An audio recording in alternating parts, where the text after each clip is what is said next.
መንግስት መስሪያ ቤት በነበረው ጊዜ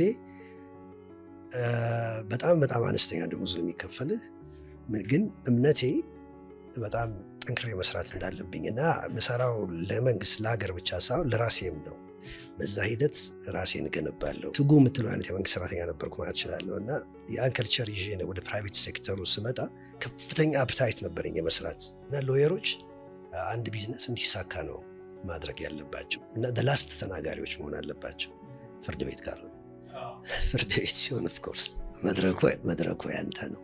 አንድ የኢንተርናሽናል ሎ ፈርም ተቀጥሮ ነበር እንግሊዝ ሀገር ያለ የኢትዮጵያ ሕግ እንዳስረዳ ሄድኩኝ ማለት ነው።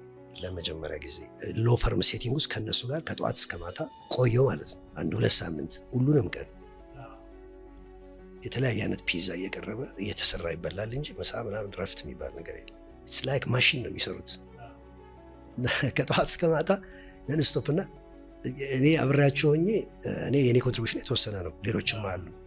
ግን የወርክ ኤቲክሳቸው ከልቸራቸው በጣም ነው ያስገረመኝ። የአንዱ ያው ታክስ አፒል ላይም ትሄዳላችሁና ማሸነፍ እድሉ ምን ያክል ነው ላይክሊሁዱ ምን ያክል ነው የሚለውን ነው ማወቅ የፈለግኩትና ብዙ ጊዜ በጣም ዝቅተኛ ነው የማሸነፍ። በተለይ ከመንግስት ጋር ተከራክረ ታክስ አፒል ኮሚሽን የመሰነት እድሉ በጣም እንዴት ታየዋለህ? ፓንዶራ ቦክስ ነው የከፈትከው ማለት ይቻላል።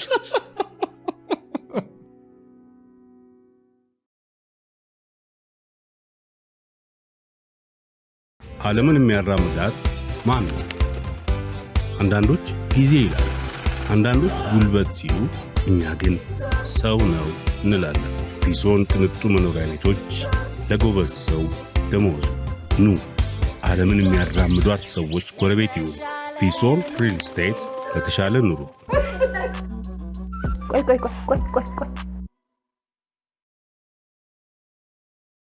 ለኢንስታግራም ታጋርጊ እንዳትሽ Buncho Coffee.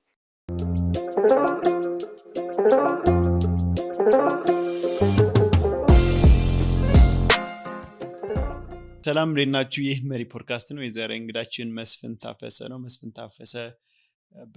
ታፈሰ ኤንድ አሶሲኤትስ ፕሪንሲፓል አቶርኒ ነው። ስለዚህ ዛሬ ስለ የመስፍን የኢንተርፕረነርሺፕ ጉዞ፣ የኢትዮጵያ የሌጋል ሲስተም ምን ይመስላል እና ቢዝነሶች ከዚህ ምን ይማራሉ የሚለውን የምናወራ ይሆናል። ኢንጆይ። ኮነራ ቆየኝ። ታንክ ዩ። መስፍን ማን ነው? ታሪክህ ምንድነው?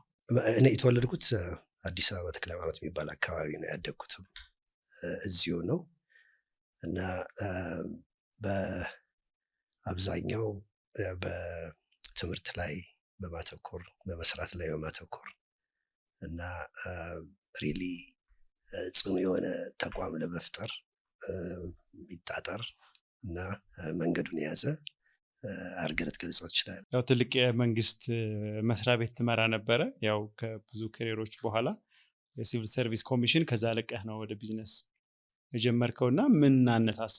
በዛ በመንግስት ኃላፊነት ላይ ስሰራ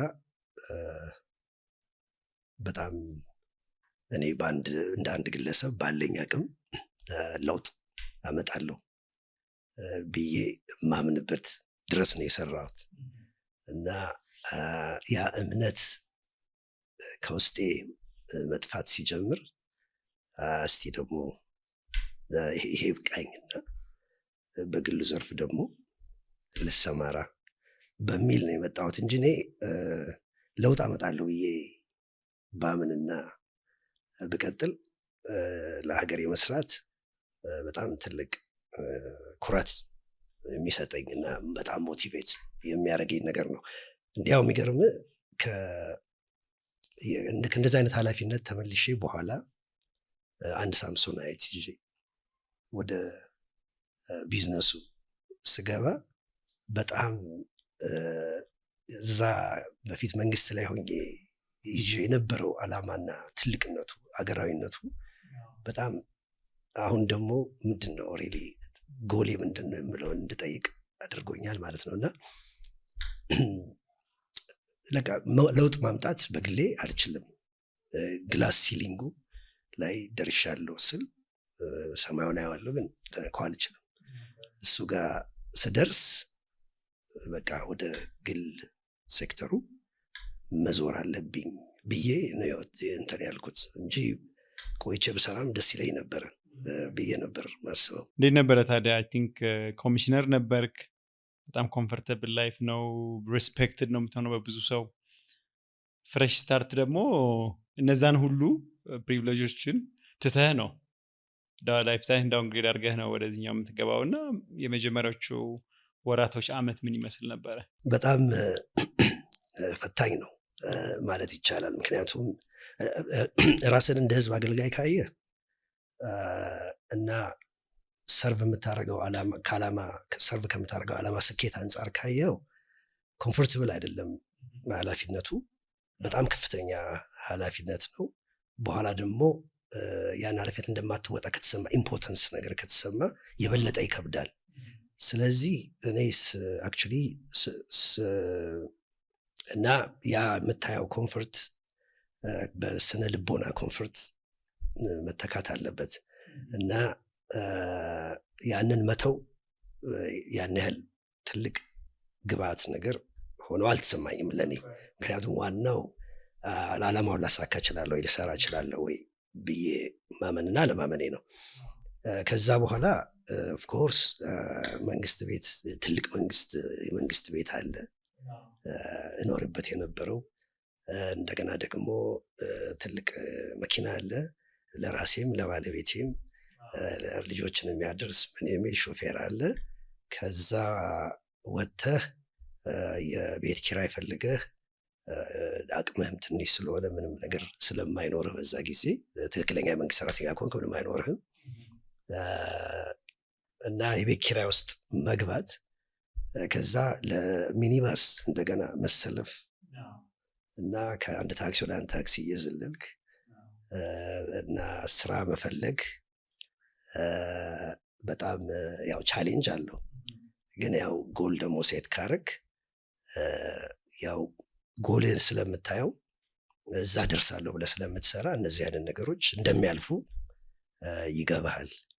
እና እኔም አንዱ ያደረኩት ነገር በአንዱ ከመንግስትም ስለቅ 1-2 ወር ከዛ በፊት ረፍት ወስጄ አላውቅም። ስለዚህ 1-2 ወር ረፍት እንዲሰጡኝ ጠይቄ 2 ወር ኦልሞስት የማሰቢያ ጊዜ ነው። ምክንያቱም ከፐብሊክ ሴክተሩ ወደ ፕራይቬት ሴክተሩ መምጣት በጣም ተነጥዬ ስለቆየው ፐብሊክ ሴክተሩ ላይ ኦልሞስት ከዛ በፊት ፍትህ ሚኒስቴር ነበር የምሰራው። ከፍትህ ሚኒስቴር በኋላ 1 ዓመት እንግሊዝ ሀገር ሄጄ ትምህርት ከተማርኩ በኋላ ተመልሼ አዲስ መስሪያ ቤትና ፐብሊክ ሴክተሩ ላይ ነው የገባሁት እና እዛ ኦልሞስት ኦል ቱጌዘር ከ6 ዓመት በላይ ቆይቻለሁ። ስለዚህ ድሮ ነገር ፈጆኛ የሆነ ፍርድ ቤቶች ላይ በሄድም ምንም ግን ርቄ ስለቆየው መመለስ እና ወደዛ መግባት በጣም ቻሌንጂንግ ነበር ብዬ አስባለሁ። እና ደግሞ ፍርድ ቤቶች ያሉበት ደረጃ ስትሄድ ራሱ የምትስተናገድበት ሌቨል በዛ ጊዜ በቃ ትርምስምሱ እዛ አካባቢ ያለው ነገር እና በጣም ኦርደርድ ከሆነ ላይፍ ትንሽ ሜስዳፕ የመሆን ነገር ይሰማል። ግን በዛች በሰጡኝ 2 ወር ጊዜ ውስጥ ወዴት ነው የሚሄደው አቅጣጫዬ፣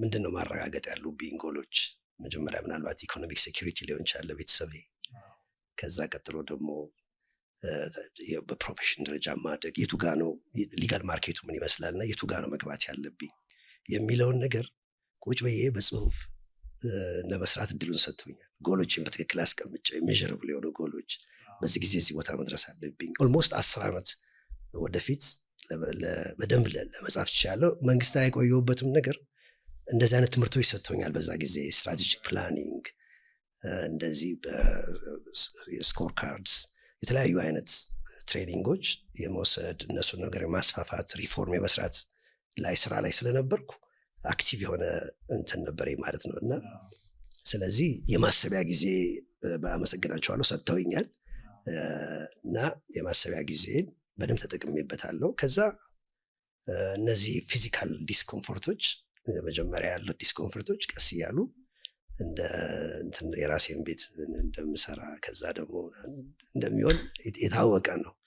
ስለዚህ ጎልህን ሁሌ ካስቀመጥክ እና ለዛ ድራይቭ ካለ ምንም ጊዜያዊ ዲስኮምፎርት የሚያልፍ ነገር ብዬ ነው ማስበው እና ብዙም የውሳኔ ውስጥ ይሄን ያህል ትልቅ ነገር ምሰጠው አልነበረም። ሰዎች አጠገብህ የነበሩ ሰዎች